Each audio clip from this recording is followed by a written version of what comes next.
Hello, everyone. We're going to let everyone start jumping on.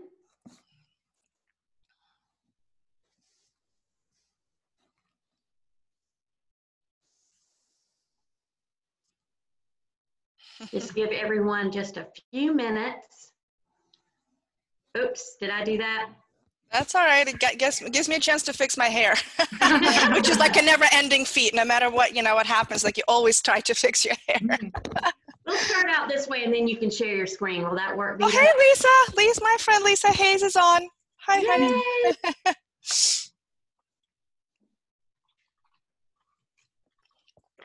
I've seen the chat, actually. It's like the only interactive thing, otherwise you just kind of talk to the screen. Right. I feel bad for the podcasters. At least on Zoom, you can chat with people, you kind of can see yourself a little bit, whereas podcasters like Luann and Amber and a whole bunch of other, Michelle, they have their mic, right? And that's all they know. Just into the void. I know. It's like, where is it going? Into oblivion. All right, we're going to get started as everybody is coming on. So welcome everyone to WCAA's very first educational series event, 3 days, 3 speakers, 3 specialties. And my name is Renee Gerganis. I'm the Executive Director of WCAA. And honestly, we have had an incredible response to this event. And we are so excited to have each one of you here today, whether you are watching live or watching the recording later down the road. So whether you're a workroom, an interior designer, or an installer, we know that you're going to leave today with valuable information to take back to your business. It's been so nice to see all of our members who have signed up for this event. And if you aren't a member, we invite you to join our tribe of professionals to enjoy free webinars such as this one, industry partner discounts, and more. So afterwards, hop over to our website and check out the many benefits that we provide to our members. We're offering a $15 discount to all new members. You just type in 3x3 2020 to receive the discount at checkout, and we've put that in the chat. So now I would like to introduce you to someone that I kind of call a friend, even though we've never met in person.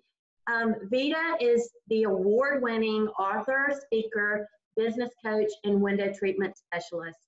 Her company, Vitalia Inc., Window Treatments and Awnings, is a comprehensive fabrication, measurement, installation, and project management service, and is located in the Philadelphia area. It is a one-stop shop, expert go-to resource for design firms looking for support with window treatments, upholstery, awnings, and related products. And I will be honest with y'all, when I was looking for someone to teach us on this subject, I wanted Vita, and she was more than happy to do this presentation for us, and I'm really excited about it. Vita's going to take questions at the end, but while you're thinking about them, go ahead and put it in the chat or put it in the Q&A, and when we get to the end, she'll answer your questions live. So, welcome, Vita. Thank you. Thank you so much for the opportunity. Let's see. All right, we'll let you share your screen now.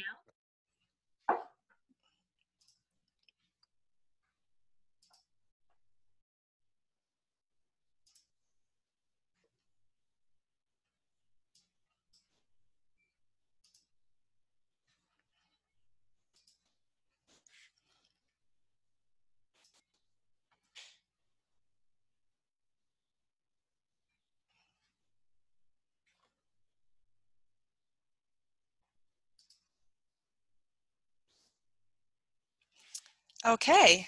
I am hoping that everybody can see the screen. I suppose, Renee, you'll let me know if somebody can hear me or somebody can see something. So other than that, I'm going to begin. And also say thank you so much to Renee and thank you for Sarah, to the entire WCAA board who is putting this whole thing together. What an amazing and incredible job you guys have done. What a great idea to do this to begin with. And also I am so ever grateful for the opportunity to be chosen as one of the speakers.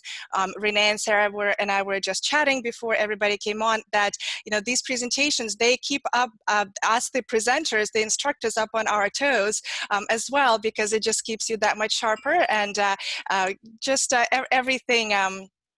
Everything is better when you can put your thoughts and whatever you have in your head out on paper, and know that you can present and teach it. It's that much clearer in your head. So thank you for the opportunity, you guys. I really, really appreciate it.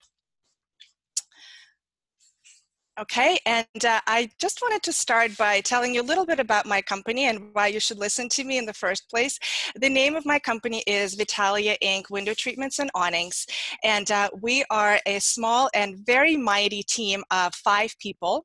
It is me at the helm as the CEO, and then I have my wonderful window treatment specialist, Beata.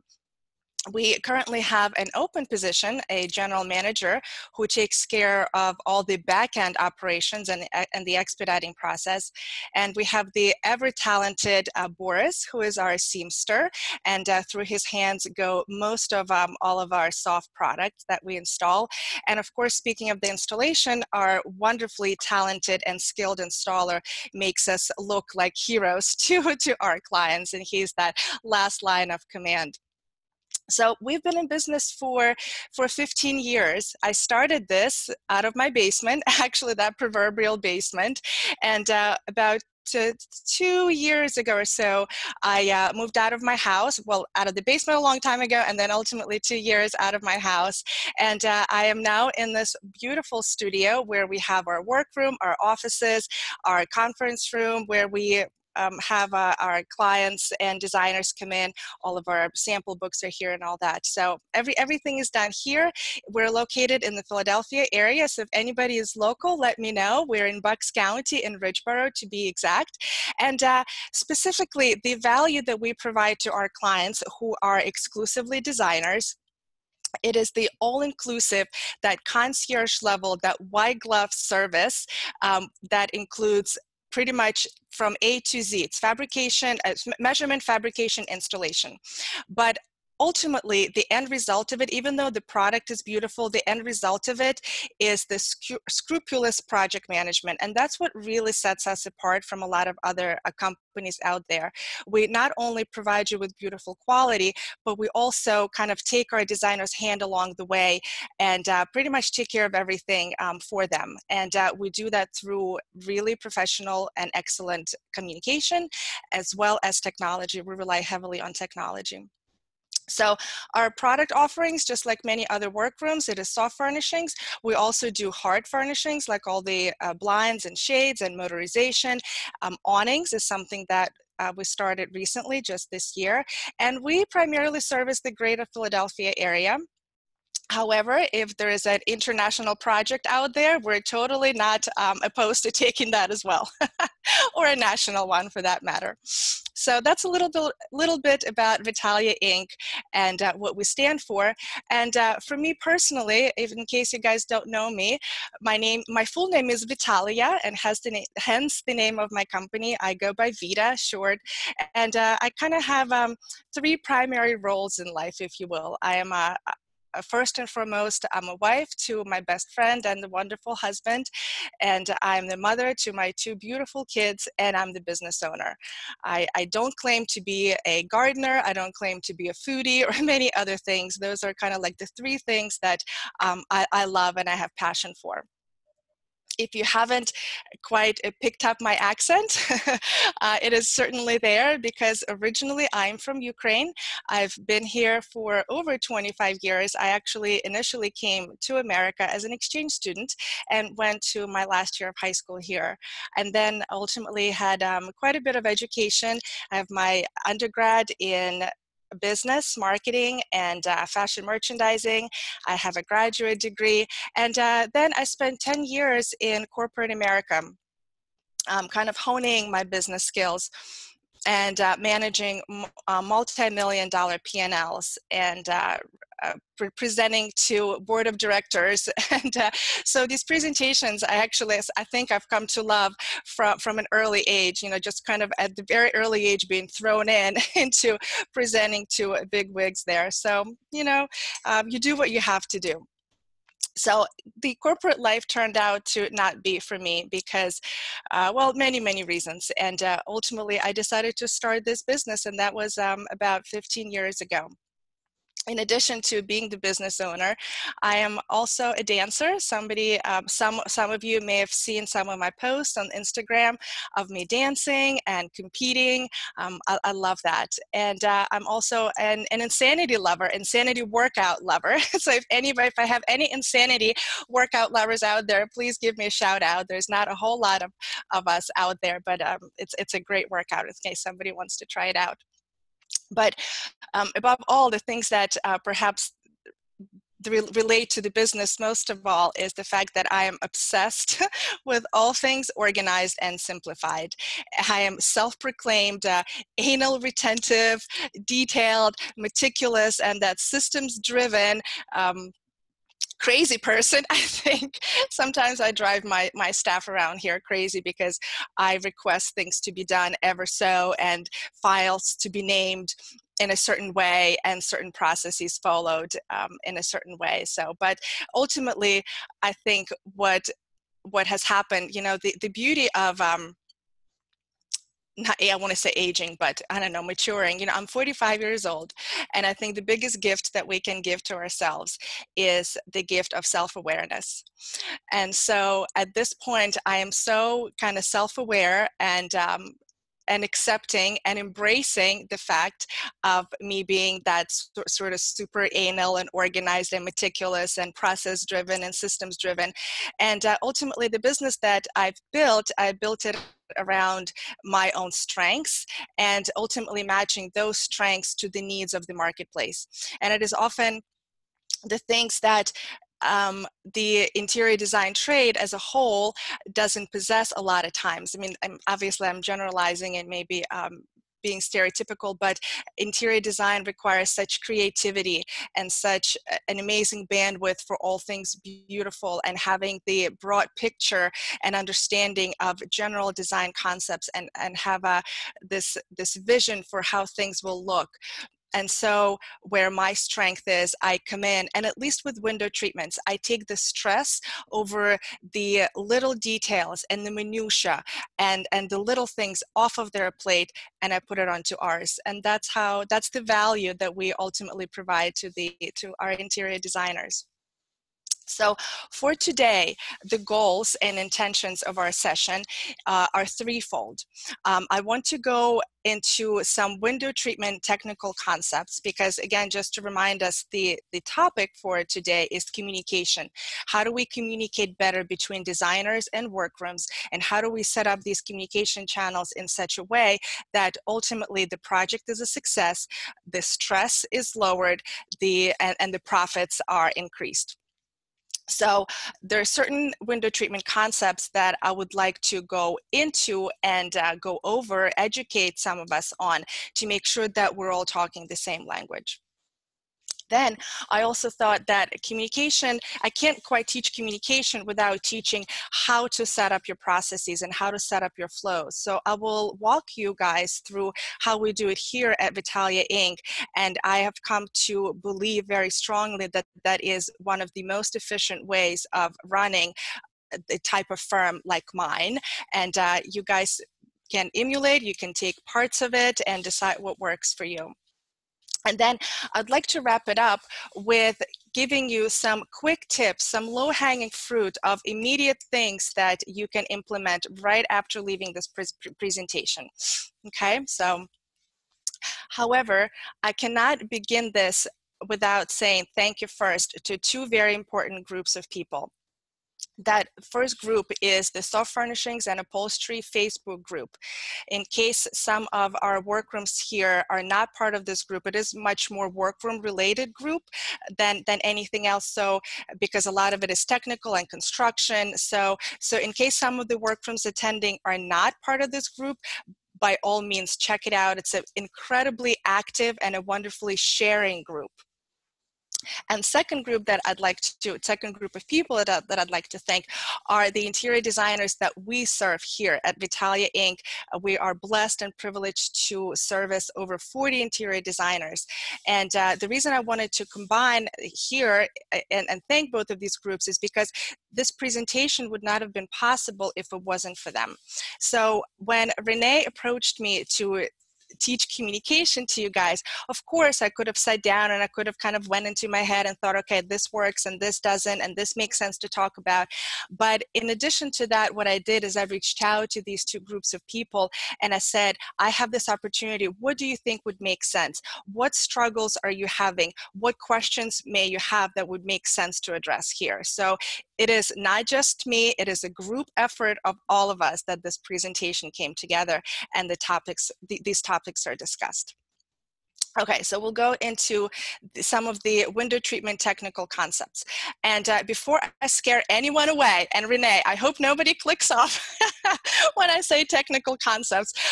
You know, they're not high mathematics, they're not, you know, brain surgery, but it is some things that I have noticed are a little bit confusing for some of the designers that we work with here. So if nothing else, I want you to walk away from here knowing these in concepts. Maybe you won't understand exactly what they mean, and you can then reach out to your favorite workroom and then really drill down. But these three are super important for you to at least keep top of mind. So the first one is the concept of the fabric running off bolt or running railroaded. Another name for off bolt is up the roll. So you can either, so the pattern goes up the roll, usually it faces up, so you can either say it goes up the roll, or if you kind of roll the bolt out, you say off the bolt. This is how these terms are interchangeable. Now, this concept, at its simplest terms, and remember how I said earlier, I'm like this geek who likes everything simplified. So in its simplest form, this concept refers to the directionality of the fabric. So what is the direction of the fabric? So the easiest way to show it is in the pattern that is a stripe.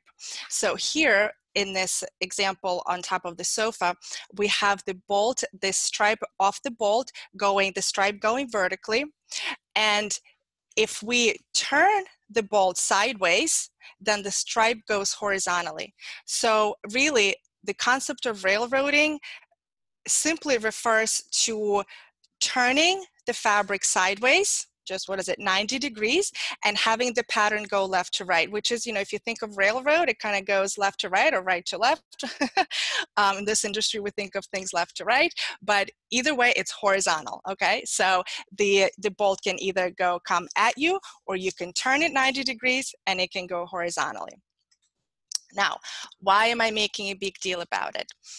Because what we're finding a lot of times where the confusion comes is, well, first of all, designers often like, what does this mean? You know, so I often have to explain it. But really where the confusion specifically comes is, I've noticed when you look at the fabric swatch in the book and it says shown railroaded, what does that mean?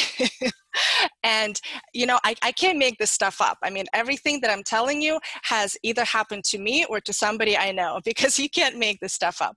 So on more than one occasion, we would receive a fabric that has a stripe, and the stripe would be similar to what you are seeing in the pictures at the bottom of the screen.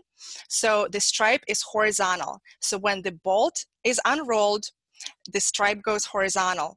And we are supposed to make drapery panels, and everything that we know from the designer is that this stripe on those drapery panels is supposed to go vertically, not horizontally. I kid you not, this has happened. And if I told you this has happened only once or twice or even 5 times, I would be a liar. This has happened enough times for me to know that this is a point of confusion. So here's the thing. If on the swatch, you are seeing the fabric, the stripe go vertically, and it says that fabric is shown railroaded, know that when the fabric comes in off the bolt, that stripe will be horizontal. And if you're looking to specify drapery panels and you want those stripes to go vertically, this is not the fabric for you. So that's the big takeaway there. The second technical concept, well, lingo, you know, we're talking communication here, so it's the language, it's the terminology that we need to make sure that we use between the designer and the workroom, is the concept of width of goods. And all goods is referring to here is fabric, so it's the width of fabric. Width of fabric can either be a single width, which is usually 54 inches, or a double width, which is usually 118 inches. Now, a little footnote, 54 can also go anywhere from 46 to about 56, and 118 can usually go anywhere between 110 and 126, okay? But just for the purposes of this conversation, we'll just call them 54-inch goods and 118-inch goods. Okay, so at the top of this slide, you're seeing a roll of fabric, unrolled. You're seeing these beautiful flowers, 3 flowers per width. Now this width is 54 inches, okay? That's a standard roll of fabric. That's what every workroom is filled with. And any designer who has visited their workroom has seen these balls all over the place.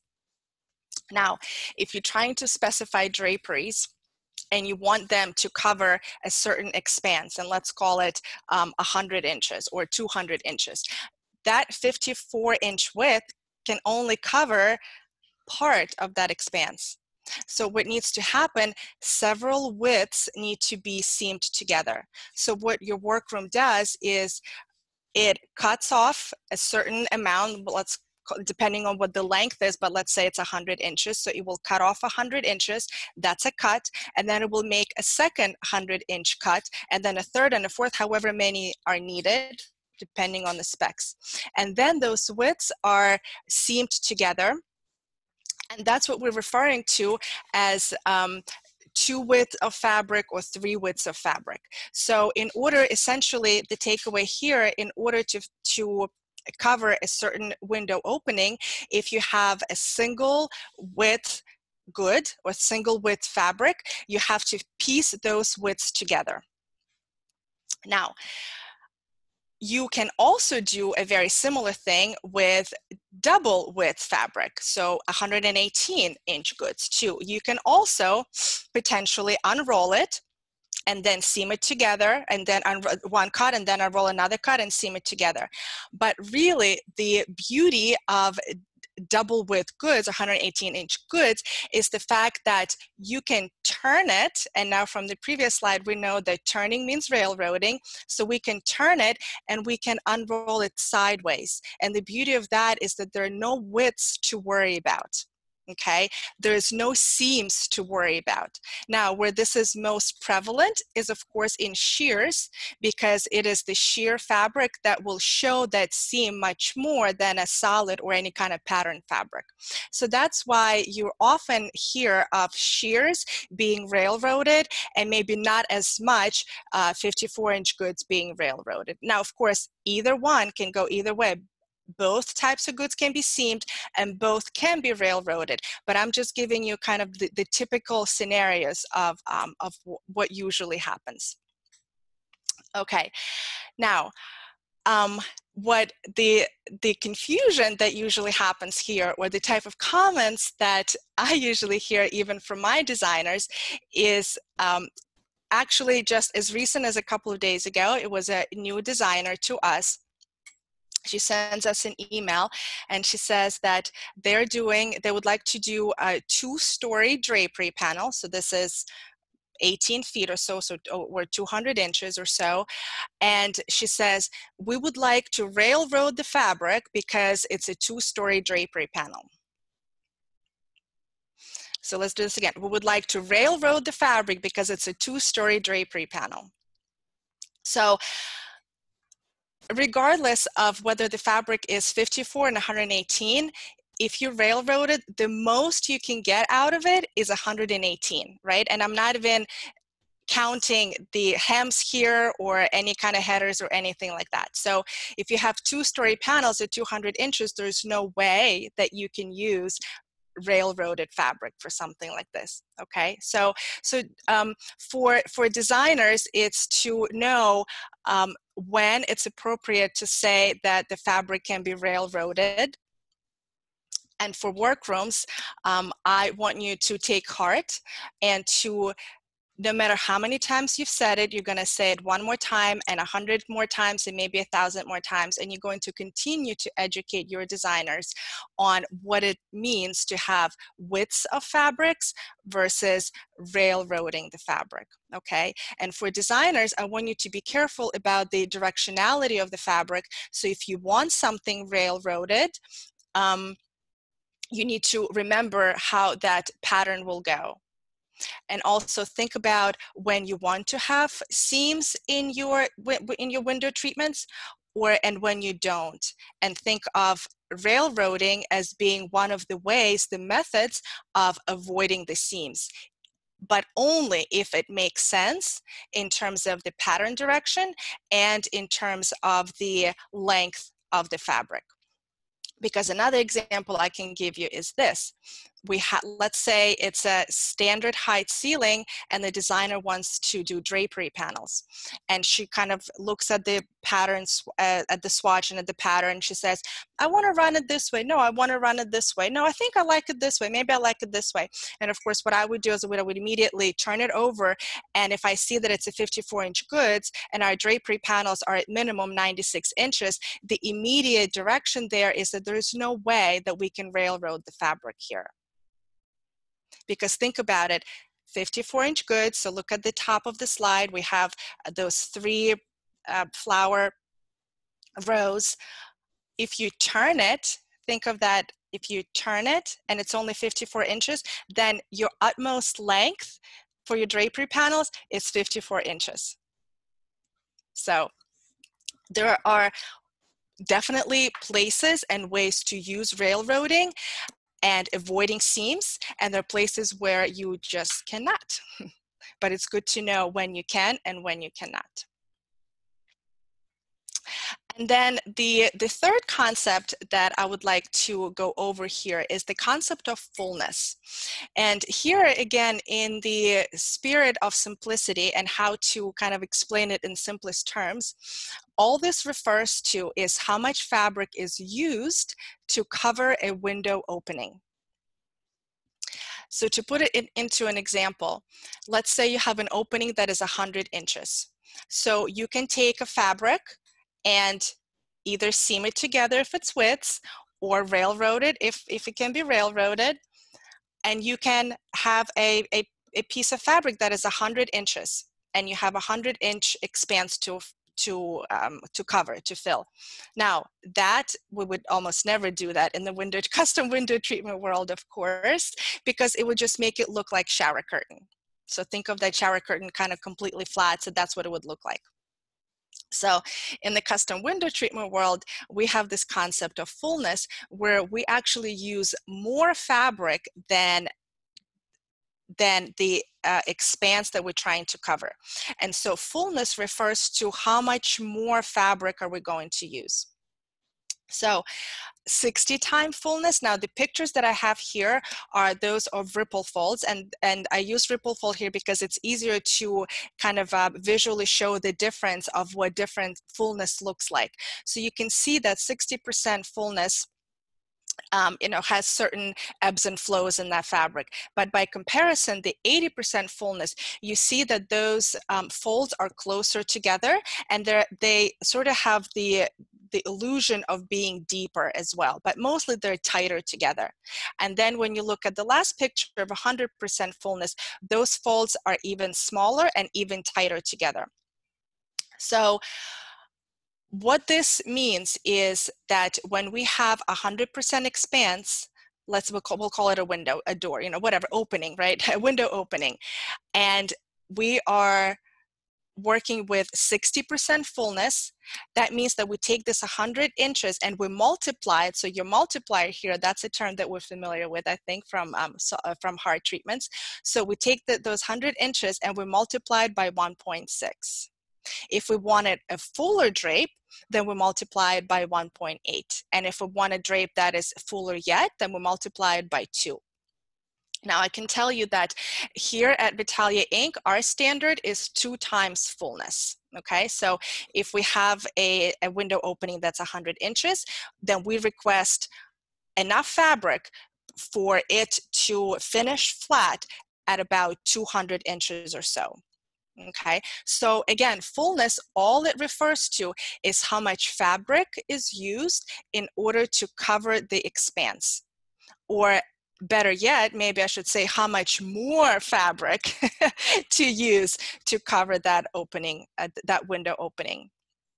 Now, is it related to the number of widths of fabric? Of course it's related, because if we have the 100 inches to cover, there's no possible way that we can cover it with 54 inches, right? Oftentimes, the comment that I hear from designers is, I want it to be 2 times full, and that's why we need to use 2 widths of fabric. Now, of course, that's also not quite accurate, because we can use two widths. However, we can pleat it or make it fold like this to cover the opening that is 80 inches, that is 60 inches, or that is 50 inches, or even less. And all that means is how much of fabric we're putting into those folds and or pleats. And that is what the concept of fullness refers to. Okay, so I hope that makes sense to you guys. You're more than welcome to ask me questions. This is something that I actually taught for Luann Niagara last year. No, are we in 2020? We are in 2020. That was this year, beginning of this year, before the craziness. It was a great course that I taught for her, 2 interior designers, and this is something that we went over in a lot of detail, a lot more with more visuals and more kind of hands-on examples. And it may sound simple to some, but I can guarantee you, just from questions that and the confusion that I know that I get from my designers, that it's not as simple. Even though one concept may seem simple, when they're combined when all the 3 are combined and they are somewhat interrelated, that's kind of when the confusion starts up too. So hopefully we'll be teaching that class again next year, and we can go into more details about it then. Until then, or if you have a favorite workroom, the one that you're using, I highly encourage you to print out these slides. I know Renee will share these with you, and go over to your workroom and say, I think I understand, but let me just show it to you kind of in real life with fabrics, just to make sure that it's really solidified in my mind and that I just know 100% what I'm talking about. All right. Okay, the next area that I would love to cover in terms of our language and terminology and communication is the processes, the business flows and processes. And okay, warning, you're not supposed to see all the detail here. The only reason that I put in the slide here is just to, again, you know, the self-proclaimed geek. I love my flow charts. I love my spreadsheets. I think most of you know from my WTF podcast with Luann how much I love my spreadsheets. And recently I got into these flow charts. Most of my, actually I would venture to say all of, no, most, you know, there's no possibility to say all, but most of my processes for my business are flowed out like that. Actually, I took apart everything that we do, and I created a flow chart that went from point A to point B to point C, so that all of us here at Vitalia Inc. have a visual presentation and representation of every step that is involved, and that we're not missing anything along the way. And that is a wonderful way, a very visual way, and we're a very visual industry, to think of how you do things, essentially. So every process for us is detailed like that, and I highly encourage you guys to do the same. Now, that is important to do in both businesses. I mean, there are 2 separate businesses. I realize Workroom is a business and has a certain flows like we do, and then the interior design business has their own workflows.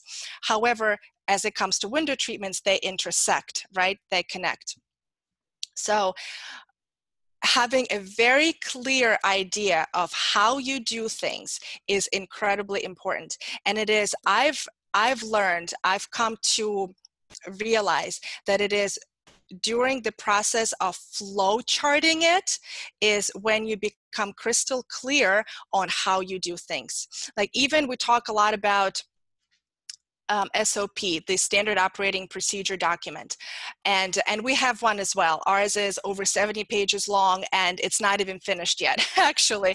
And of course, it's in Word or in Notepad, whatever you use. Ours is in Word. We use Microsoft a lot. And of course, I typed it all out or wrote it out. And that's a certain level of understanding, and that's important.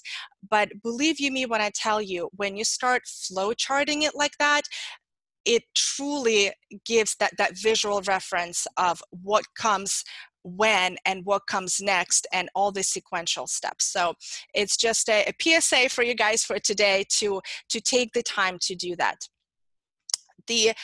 One of the reasons that I bring it up is because in terms of communication between the workroom and the interior designer, there's a particular step in one of the processes. We have a stage in our business. So when we get orders, new projects from interior designers, they go through stages. And the first stage is the estimating stage. And I have a flow chart for the estimating stage. One of the steps in that stage is this summary estimate, and I make a big deal in making a difference between the summary estimate and the detailed estimate. So you may remember I said in the very beginning of the presentation that I will teach you how I do things and what I've learned to be a very productive and efficient, because that's how my mind thinks. What is the most efficient way of doing something? So I know that this is, for us, this is an incredibly efficient, productive way of doing it. So you're welcome to take it, steal it, emulate it, do whatever, or take parts of it, okay? So the delineation that I make between the summary and the detail is this. The summary estimate is a ballpark pricing. It makes sure that our window treatment costing aligns with the designer's overall project budget. So as a designer, you have, of course, window treatments as part of your line item, and then you have a million other things. And I realize, and I'm humbled, that window treatments is only a small part of it, an important part, but a small part of it. And my hat is off to you guys, the interior designers, in terms of how much you need to know and to worry about and to remember, and in terms of budget, how much you need to line item. And so to circle back to the summary estimate, I want to, as soon as possible, as quickly as possible, and as easily as possible, give you a number to plug into your overall budget. Okay, ultimately it saves us time because we don't have to travel anywhere most of the time, and it saves cost, of course, again, because of travel and meeting and so forth. And it also gives you the chance to have a comprehensive budget for your entire project versus going through all the steps and meetings and emails and back and forth just a month later or a week later, whatever. It doesn't matter how long, even an hour later, to find out that it was out of your range. You know, if our ballpark is $5,000 and you have a client or you have a project that is only accounting for about $1,000 for window treatments, then right away we know that we're not quite a fit, or we're not, maybe not a fit forever, but just not a fit for this project. Okay, so whenever possible, and I realize it's not always possible, whenever possible, we provide the summary estimate, then we do the site visit, we make sure that all the selections and specs are finalized, and only then do we provide our designers with the detailed estimate. You can also think of it as an invoice too. And that's when all these selections and specs are spelled out and all the terms and conditions are clearly stated. So for designers, here is your checklist in order to get a summary estimate from your workroom. Number one, you need to please give us the fabric and trim specs. So we just talked about it being off the bolt or railroaded. We kind of need to know what the repeat is, and we would love to know what the type of the fabric is. If you don't know that specifically, that's okay. Just give us whatever information you know or are thinking about. the approximate opening that we are covering. And if you don't have the measurements, that's okay too. Oftentimes designers do visit with the client before coming to us, and they may have some roughs, but if you don't, that's okay. Pictures will do too. We're very skilled at looking at the picture, knowing that that's a single window, that's about 40 inches, and that's a double window, that's about 72 inches, and that's a slider, and you know, so we can give you some ballpark pricing even based on pictures. We would love to know whether you want them to cover the entire expanse or whether you want them to be stationary and of a certain width. We would also love to know the type of the hardware that you want. It doesn't have to be precise, but are you thinking of a pretty traverse rod, or are you thinking of no hardware at all? Are you thinking of rod and rings, something high-end, something more economical? So let us know what your thought process is. And of course, if you can let us know what the type of the header would be, because that does change the price as well. So all it is actually, that's a simple email that that you can send to us. Just moving myself off the screen so I can see. And so the sample email from a designer, and this is an actual thing. So this is how she would request a summary estimate from me, or she did rather, because that's an actual thing. Hey Vita, we're working on a dining room for our client Smith. She's an Ambler, which is close to me here, in a new construction Toll Brothers home. It's a double window. We are thinking of stationary panels, possibly blocking. We're still selecting fabrics and are looking at mostly solid blends, not linen. See, so she's letting me know the type of the fabric. Rods and rings, something nice, thinking acrylic. Can you please give me an idea of labor and fabric costs so we can plug it into our overall number? So a very simple email that you would, and talking to interior designer now, that you would send to your workroom or a window treatment specialist. Now, has this designer hit on all the points that I have on the left? Not quite. But even from this email, it's enough for me to give her some understanding and some idea of what that pricing will be. And sometimes I will call her and I will try to clarify, but oftentimes we would just go straight into something that looks like this. So this is what our summary estimate looks like. There's a header and a footer that is part of a template. It doesn't change. And in the middle there, you can see that we're doing dining room, that we're doing panels blocked, lined on rods and rings. Now, she didn't specify the number of widths that we're going to be using, but I know what a Toll Brothers home looks like. I know what Ambler homes look like. Some of it is knowing your area too. And of course, we've done stationary panels on double windows. And I know that a single width is not quite enough. It will just be too narrow. So I go to the next one up, which is 1.5 widths, which is what we did here.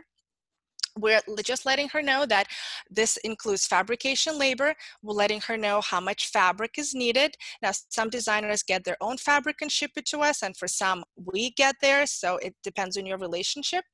We're also saying that this includes the high-end acrylic rods. And it also, all of our pricing, of course, includes the site visit to take measurements. Ultimately, it includes professional installation and all the project management. So that's all our summary estimate includes. You see how it doesn't have any of the details, and there's still a lot more to discuss here. But this is what I always do, and this is my big tip to you guys, to the workrooms specifically, but also to interior designers for your interior design business. Every time you communicate with someone, you want to leave it knowing what the next step is. Or you want to lead the person towards the next step. So all of our templates for summary estimates look like this, and all of them have this little portion that says next steps. And next step is, once this top line budget estimate, or summary estimate, we also call it, is approved, a customer, designer, and Vitalia Inc. to make hardware selection and take measurements. So you see, so everybody knows, how do we move this project forward? How do we expedite it going forward? It's something that I found to be very important, because if it's not done, then it's kind of left sort of in ether. Okay, what do we do next? Like, what is the next step? So this is actually what this project looked like. Naked window, this was the site visit. We took our measurements. And here is a really good cheat sheet for you guys to know what happens at the site visit and what you need to communicate to each other and with each other. The responsibilities of designer is to finalize the style of the treatment, is to finalize the hardware selections. It is to bring the fabric selections and hopefully finalize it at that site visit, or at least discuss it. One of the biggest feedback points that I got from the Facebook group from my colleagues is, designers, please, please, please don't make final decisions on the fabrics until the workroom has seen it, because there were too many times that the fabric was chosen in a way that makes it very difficult to not to fabricate the treatment. We will fabricate whatever you want us to, but we know that a certain type of fabric will just not behave the way you want it to behave in the treatment that you want done. And then also another big responsibility of the designer, as well as, I mean, this kind of like a combined responsibility, if you will, between workroom and designer, is to set the expectations with the customer about how the fabric will behave. Okay, so we're talking if the linen is selected, you know, that's a whole different presentation about fabric qualities. And actually, Renee Schleicher and Mary Beth Brown and I do this presentation on fabric quality. So you guys haven't seen it, you absolutely should sometime join us. But setting those expectations, how the fabric will behave and what's appropriate, is a really huge part of this site visit. Now, by the same token, those are designers. At the same time, your workroom, or we call ourselves window treatment specialists, our responsibilities here are pretty vast too. We are the product knowledge people. We're the fabric knowledge people. So we provide that knowledge, and we try to assist in the treatment style and selection. Hardware, we bring our own catalogs and show them what's possible, and kind of like what the options are.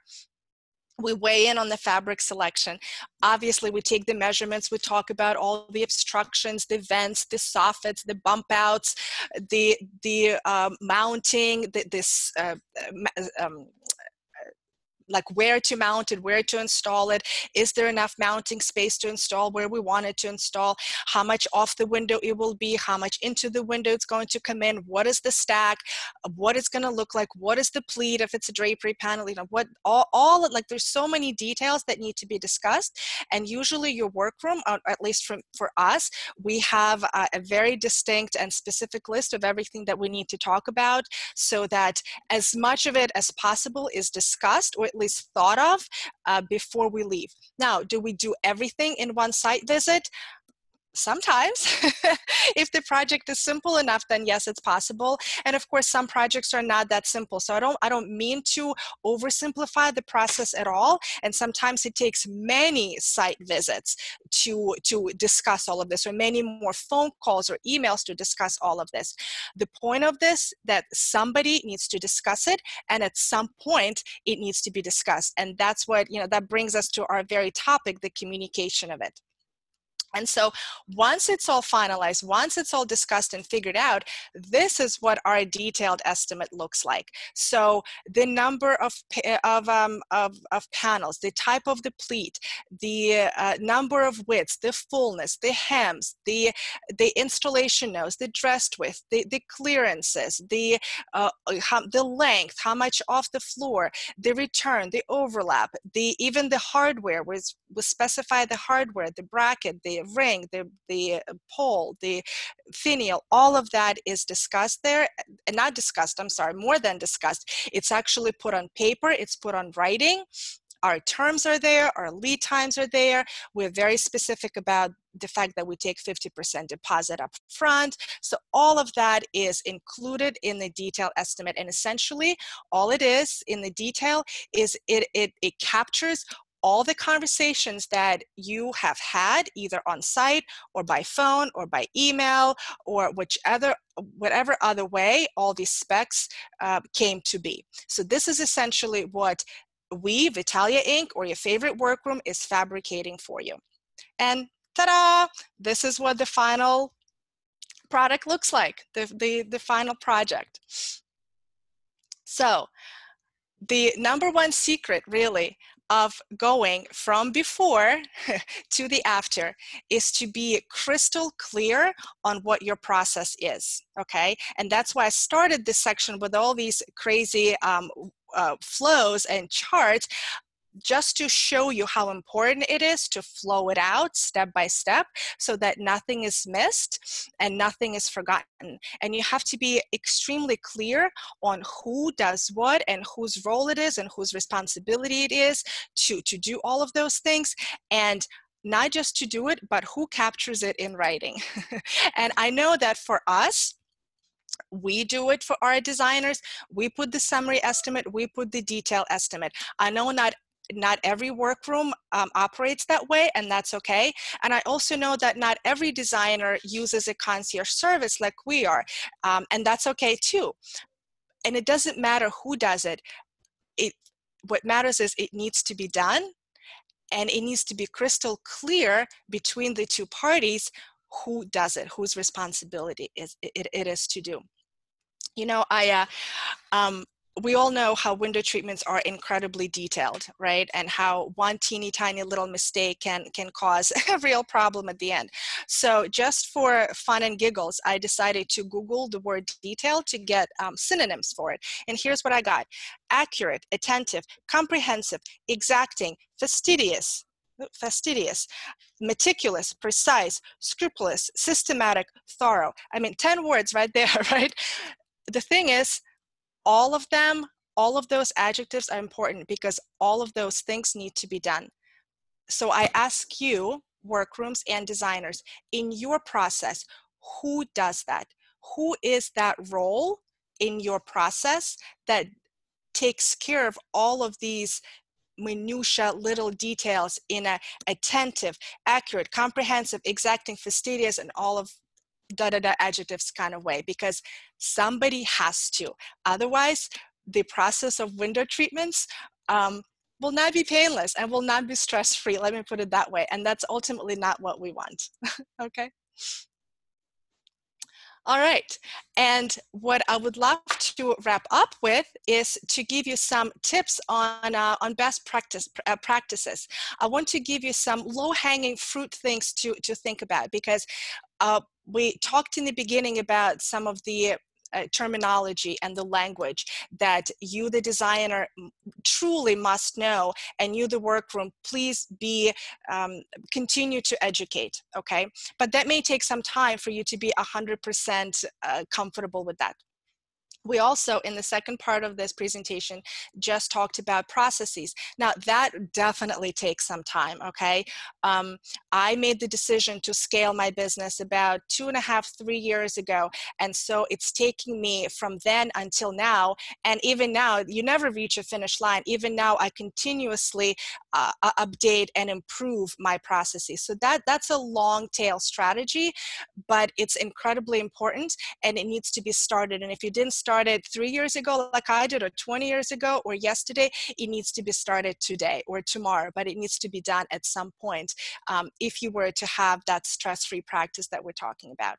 And so what I thought would be a really fun thing and fun, but most helpful, is for me to give you just some really quick things that you can take away and like start implementing as soon as we're done with this presentation. Okay, number one, I want you to be crystal clear on finances. I want you to have what's called financial clarity. Who pays the sales tax? I've had instances, and again, all of my examples, I couldn't even make them up if I wanted to, right? But I've definitely had instances where the designer thought we were paying the sales tax, but we didn't charge it, so then she was responsible for it, but actually we did have a conversation, but somehow it was forgotten. So crystal clear on, are you charging the sales tax in your estimate? Or if you're not charging the sales tax, then the designer must be 100% clear, aware, and remember that she has, or he has to pay it. And also, how are you collecting your payments? Now, for us, for Vitalia Inc., we are crystal clear that we take 50% deposit, and we also have a list of terms. Remember how I told you that that summary estimate is a template, and also the detail estimate is a template too. We actually have over 80 templates that we use for every type of potential projects that we may have. But all of those templates have pretty much the same header and the same footer, and that footer has the total, tax, subtotal. We can take the tax out if we're not paying it. Then it feeds into a formula for the deposit and the balance, and then it has all the terms and it has the lead time. It's constantly there. It stays. It's possible to change it, of course, but it doesn't always. It doesn't have to change. It's better that it just stays there, so that we don't have to keep going back to it or keep filling it in. So financial clarity, number one. Communication clarity. Who is talking to the end consumer? Now, we have interior designers that prefer to have that communication between her or him, or their firm will say, and the customer. No problem whatsoever. I know that it's not our responsibility. We do provide the service, it's part of our service of talking to the end consumer in terms of the updates of how their project is progressing.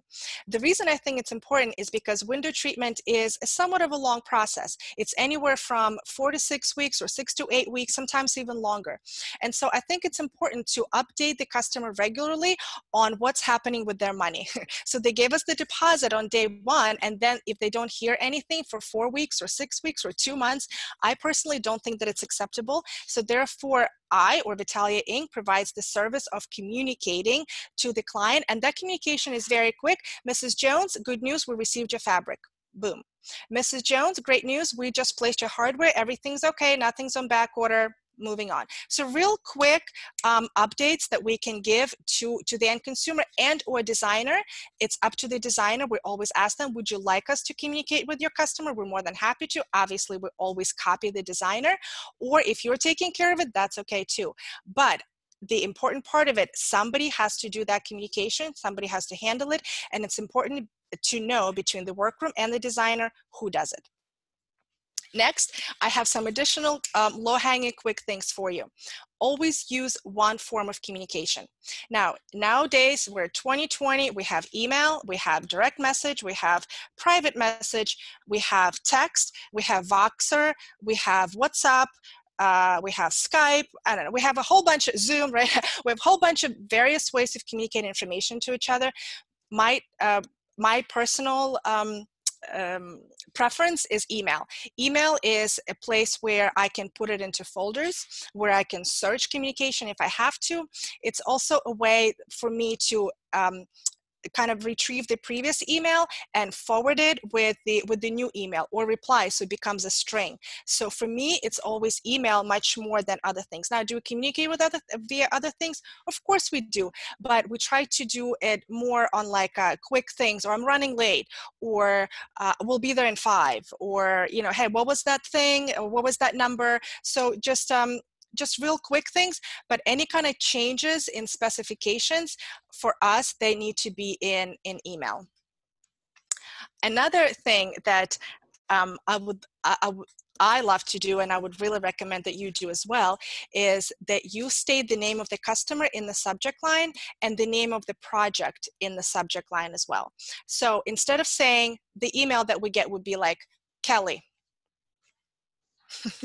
or hardware, or fabric. The way we love to communicate, it would say something like, customer Smith, dining room, question about fabric. Customer Smith, dining room, hardware, question, or whatever it is. So that, again, when you go back and you search through those emails, you can look at the subject lines and clearly see what that communication was about. And again, I can't say it enough, any kind of change in specs has to be done via email and in writing. And for the workrooms, conversely, make sure to capture those changing specs, okay? So don't just, you know, you get the email like, yeah, okay, or I'll remember. You have to go back into your paperwork, whichever way you keep your invoicing estimates, detailed summary, whichever way you do it, you have to go back into those records and update the specs, because is it a spec that was a scope creep, or is it a spec that was actually less work for you? So the specs need to be updated, the money need to be updated.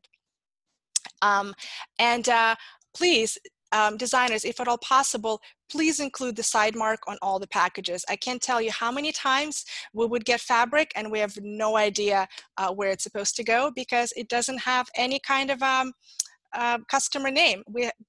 There's just no way for us to know where it's supposed to go. So it just adds to the back and forth communication and potential mistakes. So that's what I have for you guys. I would love for you to connect with me. The best way to do it is to go on my website, which is vitaliainc.com. We have a free gift there for you, which is a 37.5 window treatment ideas to use immediately, steal, swipe, and make your own on your next design project. And also you can browse around my website. We have a ton of information and some really great resources there. And just to know what I'm doing day to day, I would love to connect with you on Instagram. We're very active in terms of our feed, our stories. We show you behind the scenes, what's on the table, on the workroom table, what's happening with the installs. Lately I'm obsessed with reels, so it's a great way to know what's happening with us on the day-to-day level. So hopefully you have learned something, at least one thing you can take away from today and start implementing immediately, as well as to have as your long tail strategy. Vita, that was fantastic. Absolutely So awesome. we're getting great feedback. So we've got a few questions. Everybody loves the flow charts. Everyone. And they want to know, is there a special app for those charts, or how are you designing those? Yep. It's a very simple app. It's called flow.io. Okay. Very simple to use, very simple to install. And it's great. It's really, really great. And it's meant specifically for the flow charting, because before using it, I tried using PowerPoint, which it could do the same thing, but it's just not set up to do it as easily. So flow.io is what we use. Awesome. Okay. All right, let's see. Let's go to the Q&A. So there is a question, what does panels blocked mean? Yep, panels blocked means that, do you see how we have one color here at the top and a different color at the bottom? That technique is called blocking. Okay. I can also show you, where is it? Right here. So this was a very fun project. We actually got a second place in the Envision competition for this, and even got featured on the cover, which was super exciting. This project also features technique called blocking, and that is having different fabric along your panels. You can have 2-part blocking, which is what was in the black and white drapes. This is 3-part blocking. I suppose you can have more. You can go as crazy as you want. It's gorgeous. So what kind of technology are you utilizing? Specifically, do you use My Measures? What are you using for measuring? We used an app called Measures, plural, not measure, Measures. There's an S at the end. I probably paid for like an upgraded version, which may have been like, I don't know, $4.99 or something. I don't remember anymore, but it's well worth it. And it's a very, very simple app, super, super simple. And we've been using it for quite some time now. I want to say maybe 5 years, maybe longer. So we walk around. Do I have my iPad here? No. So we go onto our measuring appointments with the iPad, and you take a picture, and then you can just draw those arrows. Right here, you can see those arrows, and you still have to measure. Now, the app does not measure for you. You still have to pull out your measuring tape, and you need to know how to read it. You need to know where to measure. So the skill of measuring still needs to be there, but your iPad and this app is a bona fide pad and paper. It's done in an electronic form, and I'm a huge technology I want to say I'm a huge technology buff, which that's a misnomer. I shouldn't say that because I have a husband who usually helps me with all things technology. But what I'm trying to say is I love when it works. He sets it up for me. He makes it work. And I love relying on technology, knowing that it makes me more efficient and more productive. It's also because of technology and all the other things that we do behind the scenes that we, even during COVID, we were able to work remote. And a lot of things we're able to do remote between all of our team members, well, the office team members. It just enables us to be that much more productive and efficient. So the final question is this, she's looking at the iPhone apps, is this app measuring or is it photo measures? It's just measures. Measures. Okay. All right. There's lots of them out there, but this one is called measures. Okay. Well, this was fantastic. Absolutely. I mean, I've even been getting texts from people that I know saying, oh my gosh, this is so great. I'm so glad. And okay, so Karen says, is there an online school for Workroom that you recommend? Is there an online school for Workrooms that I recommend? Online, okay, well, here's the thing. There's a window professional certification program that's our system that is run by Grace and her organization. So I would definitely encourage you guys to check out her classes.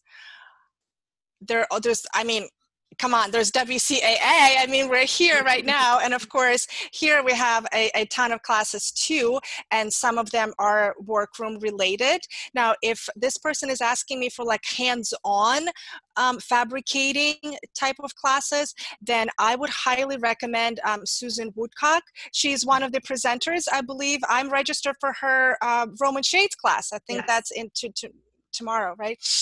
So she is a pro and an incredibly talented and kind woman, and she has a school, like an on-site school, I believe in North Carolina, where she has hands-on classes. So that would be one of the best hands-on resources that you can check out, Susan. And right now, since we can't have hands-on classes, she's in Tryon, North Carolina, beautiful part of the country. She does have online classes as well that she's doing. So if you want to email us at WCAA, I can connect you in an email. And then yes, Vision Magazine also has certifications. And when you're a member of WCAA, that's what you get, discounts. So from all these people. So it is well worth to join. And let us get you in our tribe. Let us make that introduction for you. So that's part of the great part of being a part of this association. So we're getting a lot of thank yous, and they actually are called Photo Measures now. They changed their name of their apps. Oh, okay, thank you. Like I said, we downloaded ours a long time ago. It's coming from your husband, I think. It's coming from my Vitaly, that would be him. Yeah, he's my CTO. He's telling everyone, so my chief technology officer. Thank you, honey. Well, this has been great, and it was so great to see you. I hope I get to see you in person soon. But thanks everyone for joining us today. This will be emailed out to you as a link later on this evening. And actually, as a bonus, you're going to get all 3 speakers today.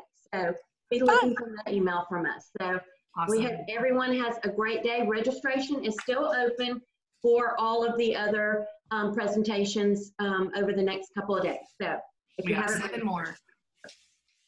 Thanks, Vita. Thank you so much for having me, you guys. I really, really appreciate it. I always take these opportunities with such gratitude, and I'm always humbled. So thank you. And great job for putting this together. My hat off to you. All right. Thank you, everyone have a great day. Thanks.